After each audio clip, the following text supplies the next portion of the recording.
మనీషా నన్ను పబ్కి రమ్మని చెప్పింది. ఇక్కడ తను తాగి ఇలా చిందులేస్తుందేంటి? ఈ విషయం అత్తయ్య గారికి తెలిస్తే ఇంకేమైనా ఉందా? లక్కీ, ఆగు. ఎక్కడికి? పూర్తిగా వినకుండా వెళ్ళిపోతున్నావు. కూర్చో. మేడం. కూర్చో. చెప్పండి మేడం. ఈ పని చాలా ఇంపార్టెంట్. రేపు తయారు చేయబోయే రిపోర్టు క్లయింట్స్ కి పంపించాలి. ఎట్టి పరిస్థితుల్లోనూ ఇగ్నోర్ చేయకు, ఓకేనా? Okay madam. ఇక నేను వెళ్ళనా? వెళ్ళు. Manisha, let's come on dance యార్. Yeah, I'm coming.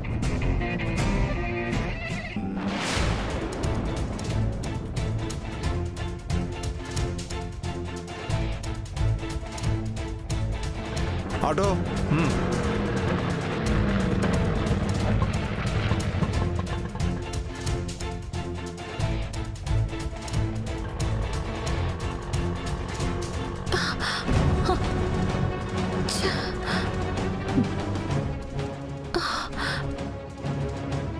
వాడెట్టెళ్ళిపోయాడు.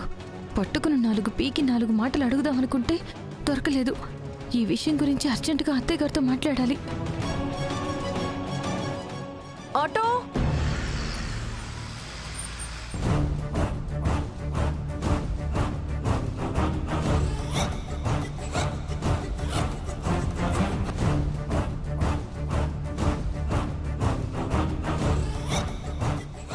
అరవిందా, ఇప్పుడు దేని గురించి అంత దీర్ఘంగా ఆలోచిస్తున్నావు? దీపం వెలుగున్నంతసేపే దానికి విలువ. దానిలో చమురైపోయినా, పెనుగాలికి అది ఆరిపోయినా ఆ దీపం దాని విలువ కోల్పోయి చీకట్లో కలిసిపోతుంది. మన కుటుంబం పరువు కూడా అంతేనండి. పరువు మీద మరక పడనంత వరకే మనకు గౌరవం. ప్రతిష్టను కాపాడుకోవడానికే అనుక్షణం మన ప్రయత్నం.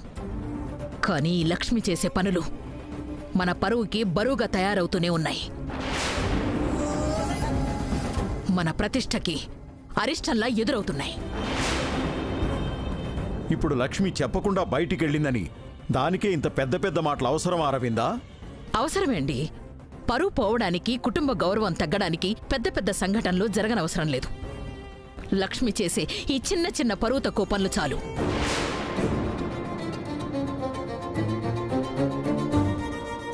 అసలు లక్ష్మి ఇవన్నీ తెలిసి చేస్తుందో తెలియక చేస్తుందో అర్థం కావడం లేదు. తనని ఎంత అర్థం చేసుకునే ప్రయత్నం చేస్తున్నా ఏదో ఒక అర్థం పర్థం లేని పని చేస్తుంది. అత్తయ్య గారు, అత్తయ్య గారు,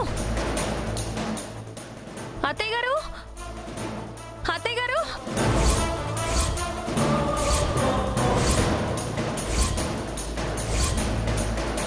అత్తయ్య గారు, మీకు ఒక ముఖ్యమైన విషయం చెప్పాలి. ఏంటది? ఈ మధ్య కాలంలో మీరు ఎవరి మాటలైతే వింటున్నారో, ఎవరి సలహాలైతే తీసుకుంటున్నారో ఆ స్వామీజీ నిజమైన స్వామీజీ కాదు, దొంగ స్వామీజీ.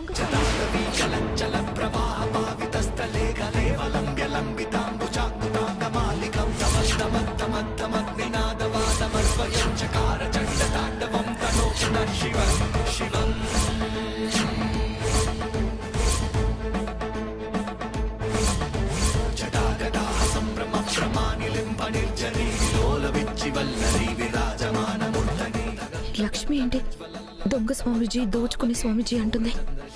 కొంపతీసి ఆ స్వామీజీ గురించి తెలిసిపోయిందా ఏంటి? అతను మిమ్మల్ని మాయ చేస్తున్నాడు, మిమ్మల్ని మోసం చేస్తున్నాడు, మీ నమ్మకాన్ని వాడుకుంటున్నాడు. ఏం మాట్లాడుతున్నావు లక్ష్మి? అతను దొంగ స్వామీజీ అని నువ్వెలా చెప్పగలవు? నేను ఇందాకే ఆయన్ని చూశాను అత్తయ్య గారు. మెళ్ళో రుద్రాక్షలు లేవు, ఒంటి మీద కాషాయ వస్త్రం లేదు. ఒక మామూలు మనిషిలా తిరుగుతున్నాడు, తప్ప తాగి తోలుతున్నాడు.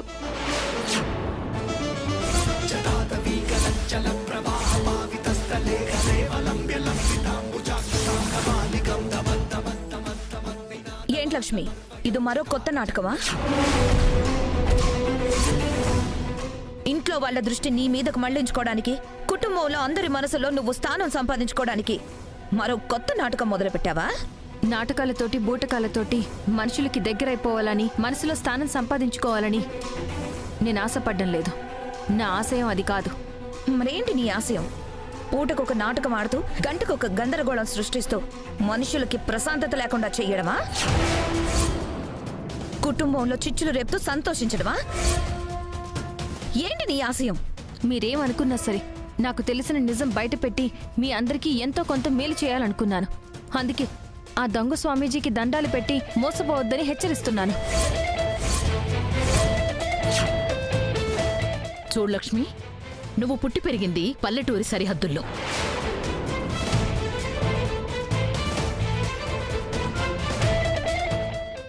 మేం పుట్టి పెరిగింది పట్టణ వాతావరణంలో. ఎవరు గొప్ప మనిషి, ఎవరు తప్పుడు మనిషి అని తెలుసుకునేంత జ్ఞానం నీకు లేకపోవచ్చు, కానీ మా అందరికుంది. నేను పల్లెటూరి పరిధిలోనే పెరుగుండొచ్చు అత్తయ్య గారు.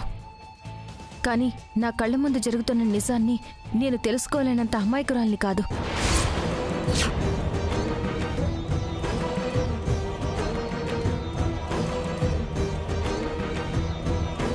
ఆ నిజాన్ని మీకు చెప్పి మోసపోతున్న మిమ్మల్ని బయటపడేయాలనే ప్రయత్నం చేస్తున్నాను. ఇక చాలు లక్ష్మి.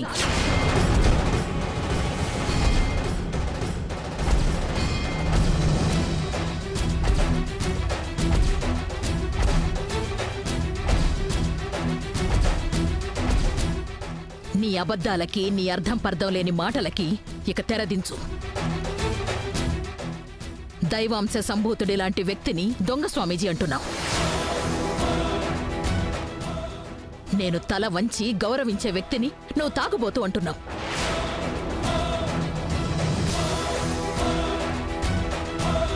దేనికోసం ఇదంతా?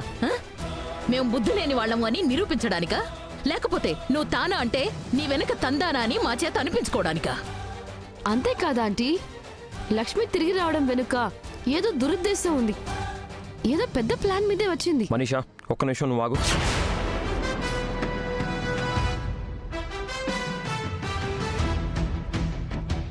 లక్ష్మి, అతను మాయ చేసే స్వామీజీ, మోసం చేసే స్వామీజీ అంటున్నావు కదా, అసలు నువ్వు ఎక్కడ చూసావు? దొంగ స్వామీజీ అని ఎలా చెప్పగలుగుతున్నావు? అదే అతను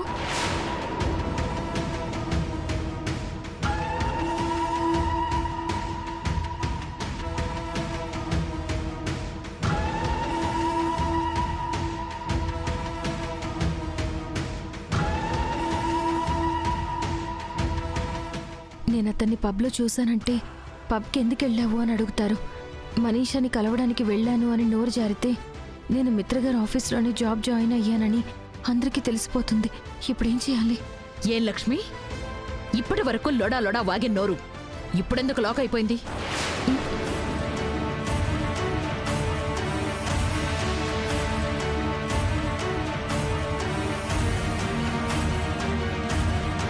మిత్ర అడిగిన ప్రశ్నకి నీ దగ్గర సమాధానం లేదు అంటే నువ్వు అబద్ధమైన చెప్పుండాలి, లేకపోతే నువ్వు చేసిన ఈ పనిని అర్థం పర్థం లేని పనిగా కొట్టిపారేయాలి. చెప్పు, ఎక్కడ చూసావు?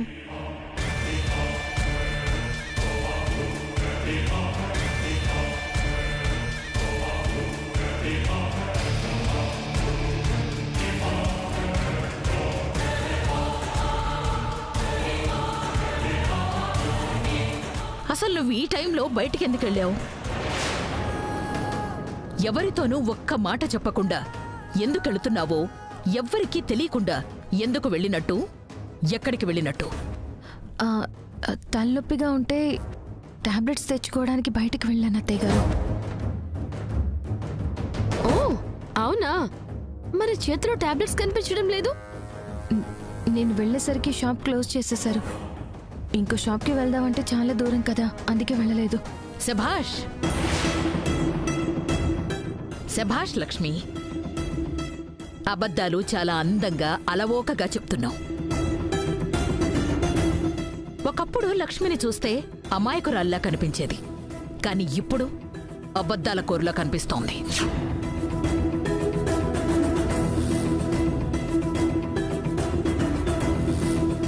మాటలో నిజం లేదు, మనస్తత్వంలో నిజాయితీ లేదు, మనిషిలో స్థిరత్వం లేదు. అత్తయ్య గారు అది... ఇంకా మాట్లాడక లక్ష్మి.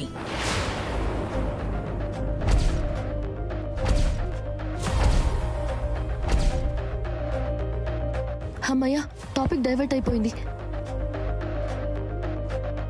ఆ దొంగ స్వామీజీ గురించి మర్చిపోయి లక్ష్మి పనికి మాలిన పనుల గురించి మాట్లాడడం మొదలుపెట్టారు. ఒకసారి లక్ష్మి చెప్పేది కూడా వినొచ్చు కదా అరవిందా. అవసరం లేదండి. చూడు లక్ష్మి, కోర్టు తీర్పుంది, పోలీసుల అండుందని నీ ఇష్టం వచ్చినట్టు నువ్వు ప్రవర్తించడానికి వీల్లేదు.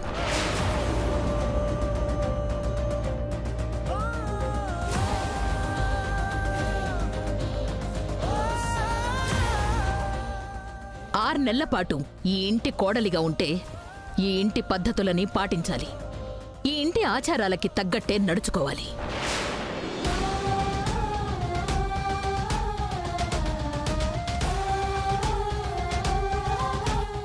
ఇలా నీకిష్టం వచ్చినప్పుడు పోతాను, ఇష్టం వచ్చినప్పుడు వస్తాను అంటే కుదరదు.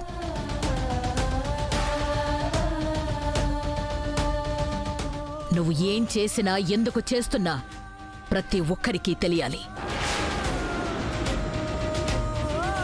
ఇకపై నీ ఇష్టం వచ్చినట్లు ప్రవర్తిస్తానంటే నేను సహించను, భరించను. గుర్తుపెట్టుకో.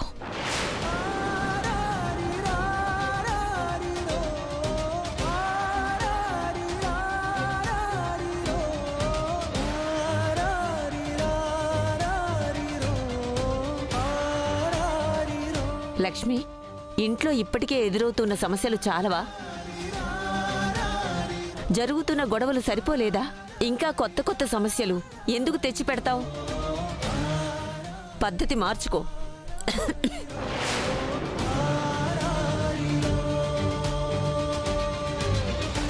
ఏంటి లక్ష్మి ఇదంతా? నీకేదన్నా అవసరం అయితే ఇంట్లో ఎవరో ఒకరికి చెప్పొచ్చు కదా, లేకపోతే ఎవరినైనా అడిగి తెప్పించుకోవచ్చు కదా. అంతేగాని ఇలా అర్ధరాత్రి అపరాత్రి అని తేడా లేకుండా ఎక్కడ పడితే అక్కడికి ఎందుకు వెళ్ళడం? ఇప్పుడు అందరి చేత ఎందుకు నిందలు పడ్డం?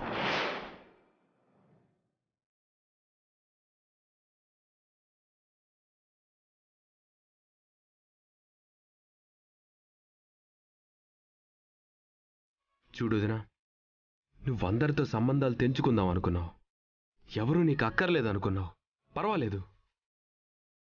కానీ నీకేదైనా కావాలంటే చేసి పెట్టడానికి ఇక్కడ అందరూ సిద్ధంగా ఉన్నారు. నోరు తెరిచి అడిగితే చేసి పెడతారు. అంతేగాని ఇలా నీకిష్టం వచ్చినట్టు చెయ్యొద్దు.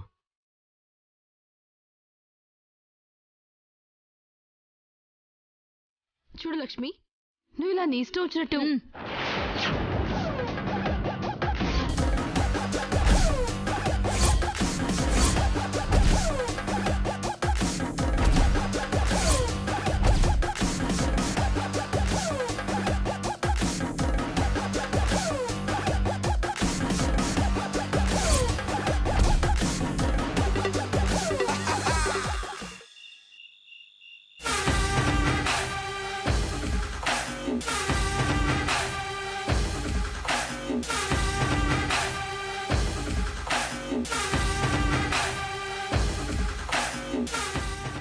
లక్ష్మి ఏంటాంటీ? ఎంతసేపు మనకి కంట్లో నలకలా, పంట్లో రాయిలా తయారయ్యింది. మనం ఏం చేస్తున్నా దానికి ఏదో ఒక రకంగా అడ్డుపుల్ల వేస్తుంది. నాకు కూడా అదే అర్థం కావడం లేదు మనీషా. తెలిసి చేస్తుందో తెలియక చేస్తుందో తెలియడం లేదు, కానీ డైరెక్ట్ గానో ఇండైరెక్ట్ గానో మన ప్లాన్స్ అన్నీ ఫ్లాప్ అయ్యేలా చేస్తుంది. అన్నిటి గురించి పక్కన పెట్టండి ఆంటీ. ఇప్పుడేంటి కొత్తగా ఈ దొంగ స్వామీజీని చూశాను అంటోంది? అసలు నిజంగానే ఆ దొంగ స్వామీజీని చూసుంటుందా, లేక చూశానని అబద్ధం చెప్తుందా? ఆ దొంగ స్వామీజీని లక్ష్మి చూసే అవకాశాలున్నాయా ఆంటీ? ఎందుకంటే ఆయనేమన్నా హిమాలయాల్లో ఉన్నాడా? ఇక్కడే ఆర్కే బీచ్ ఇసుక దిబ్బల దగ్గర తిరుగుతూ ఉంటాడు. అప్పుడప్పుడు ఇక్కడ అక్కడ తాగి దొర్లుతూ ఉంటాడు. అక్కడ ఇక్కడ తాగి దొర్లుతాడంటున్నావు, నీకాయన కనిపించాడా ఏంటి? అవునా ఆంటీ, ఈ రోజు నేను వెళ్ళిన పబ్కి వాడు కూడా వచ్చాడు.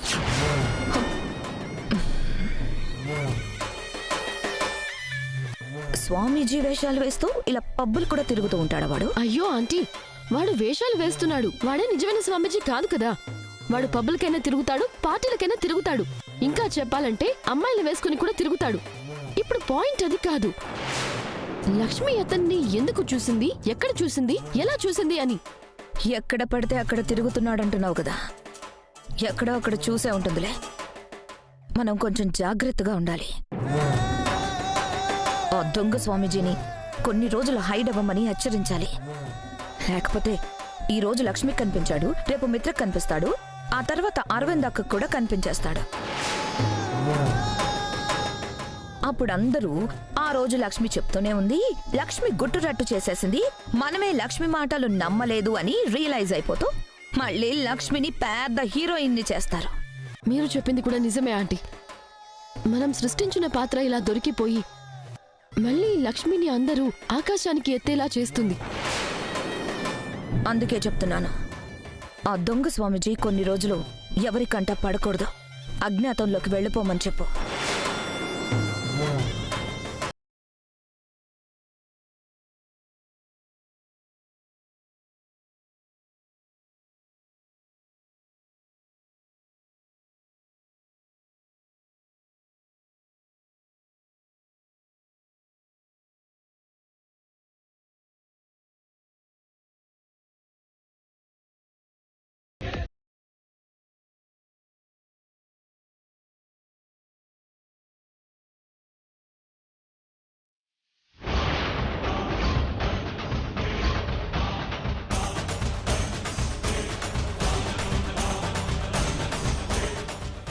ఆ దొంగ స్వామీజీ గురించి మీకు ముందే తెలుసా?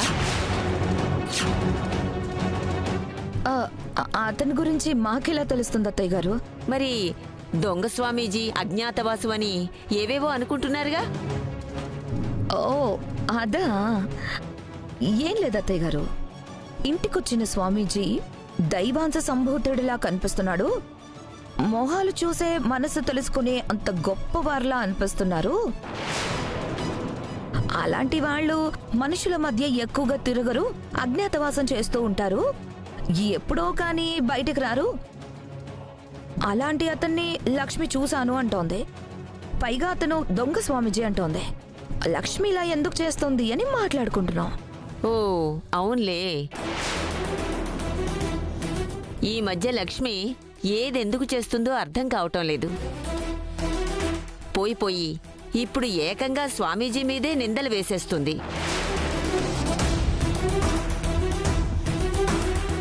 ఏమిటో.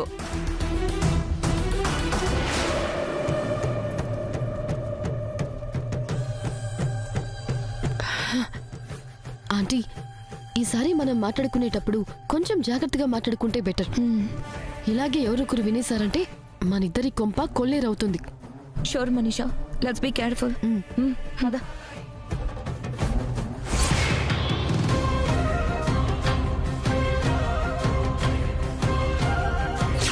ఈ మధ్య కాలంలో మీరు ఎవరి మాటలైతే వింటున్నారో, ఎవరి సలహాలైతే తీసుకుంటున్నారో, ఆ స్వామీజీ నిజమైన స్వామీజీ కాదు, దొంగ స్వామీజీ. దైవాంశ సంభూతుడి లాంటి వ్యక్తిని దొంగ స్వామీజీ అంటున్నావు. నేను తల వంచి గౌరవించే వ్యక్తిని నువ్వు తాగుబోతూ అంటున్నావు. దేనికోసం ఇదంతా? మేం బుద్ధి లేని వాళ్ళము అని నిరూపించడానికా? లేకపోతే నువ్వు తానా అంటే నీ వెనక తందానా అని మా చేత అనిపించుకోవడానికా? ఆ దొంగ స్వామీజీ విషయంలో ఒక అబద్ధాన్ని నిజం అనుకుంటున్నారు, ఒక గొంగళి పురుగు లాంటి వాణ్ణి గొప్పవాడనుకుంటున్నారు. అత్తయ్య గారికి అతని మీద నమ్మకం, మనసు మూలాల వరకు పాకిపోయింది. అతను నోటికొచ్చింది చెప్పింది 4 వేదాల్లో సారం అనుకుంటున్నారు. నేను నిజాన్నైతే అత్తయ్య గారి ముందు పెట్టగలిగాను, కానీ నిరూపించలేకపోయాను. నిరూపించడానికి కావలసిన ఆధారాలు చూపించలేకపోయాను.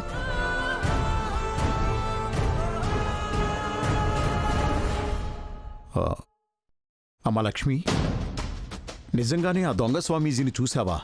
అవును మావయ్య గారు, అతని వేషం, భాష అన్నీ అబద్ధం. అందరికీ కనిపించే అతని రూపం మోసం. మరి ఎక్కడ చూసావంటే ఎందుకు చెప్పలేదమ్మా? కొత్త ఆఫీస్కి సంబంధించిన ఫైల్ ఇవ్వడం కోసం మనీషా నాకు ఫోన్ చేసింది. నేను అక్కడికి మారువేషంలో వెళ్ళాను. మనీషా ఒక పబ్లో ఉంది, నాకు ఫైల్ ఇచ్చింది. అక్కడికి వెళ్ళినప్పుడే నేను ఆ దొంగ స్వామీజీని చూడడం జరిగింది. అతను ఒక మామూలు మనిషి, అందరూ తాగుబోతుల్లాగే తప్ప తాగి తిరిగే మనిషి. నేను అతన్ని పబ్లో చూశానని చెప్పలేను. అది చెప్తే నేనే మారువేషంలో మిత్రగారి దగ్గర ఉద్యోగంలో జాయిన్ అయ్యానని మిత్రగారికి మనీషాకి తెలిసిపోతుంది. అప్పుడు మిత్రగారిని గండాల నుంచి కాపాడుకునే అవకాశం నా చేతుల్లో లేకుండా పోతుంది. అందుకే నేను నిజాన్ని నిరూపించలేకపోయాను మావయ్య గారు. నీ పరిస్థితి నాకు పూర్తిగా అర్థమైందమ్మా. నిజం తెలిసినా నిరూపించలేని పరిస్థితి అన్నమాట. అవును మావయ్య గారు, ఒక అబద్ధం చెప్పడం ఎంత సులువో ఒక నిజాన్ని నిరూపించడం అంత కష్టమని ఇప్పుడు నాకు బాగా అర్థమవుతుంది. ఒక అబద్ధాన్ని నమ్మినంత సులువుగా ఒక నిజాన్ని నమ్మరు. ఒక మోసానికి ఇచ్చినంత విలువ ఒక మంచి మాటకివ్వరు. అందుకే అబద్ధాలు అడ్డుతెరల్లా ఉంటాయి, నిజాలు ఆ అడ్డుతెరల వెనకే ఉండిపోతాయి. మరిప్పుడు ఏం చేద్దామమ్మా?